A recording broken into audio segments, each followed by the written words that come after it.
سجاد میر صاحب، آپ کو لگتا ہے کہ اس کے لیے بھی اب کچھ کوڈ آف کانڈکٹس مزید بنانے کی ضرورت ہے؟ ایس او پیز طے کرنے ہوں گے کہ کون سے کیسز آئینی عدالت دیکھے گی، کون سپریم کورٹ دیکھے گی؟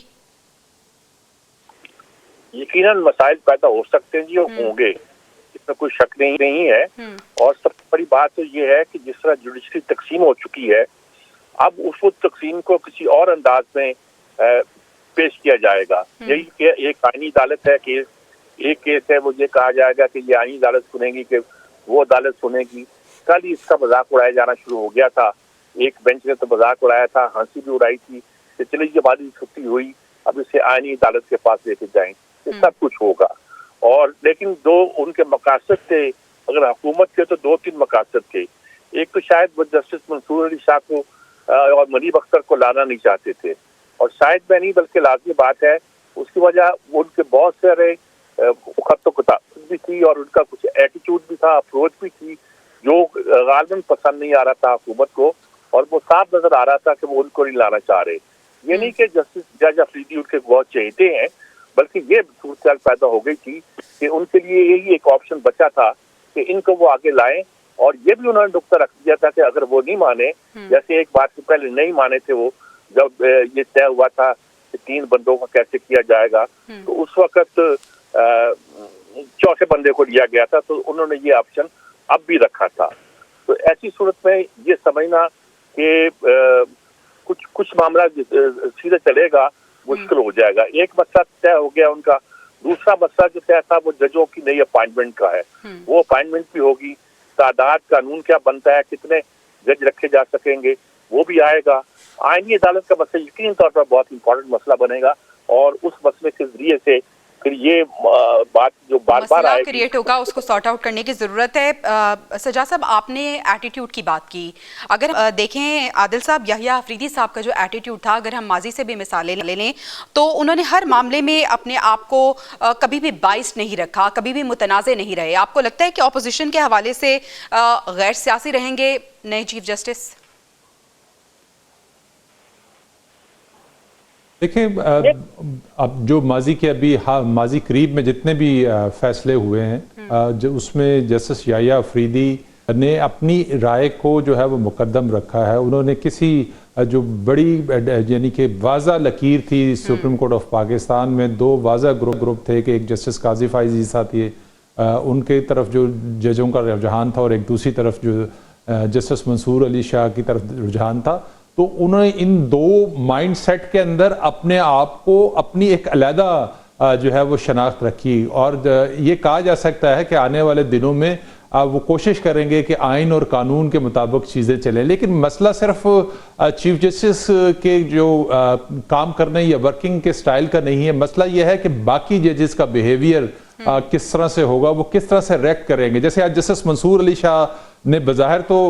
جو ہے نئے چیف جسٹس کی تقرری پہ کوئی جو ہے وہ سوال نہیں اٹھایا، نہ ان کی طرف سے کوئی رد عمل آیا، لیکن انہوں نے ایک نارمل کیس کو یہ کہہ کر بھیج دیا کہ چونکہ اس میں آئینی سوال اٹھایا گیا تو اس لیے یہ آئینی بینچ سنے گا۔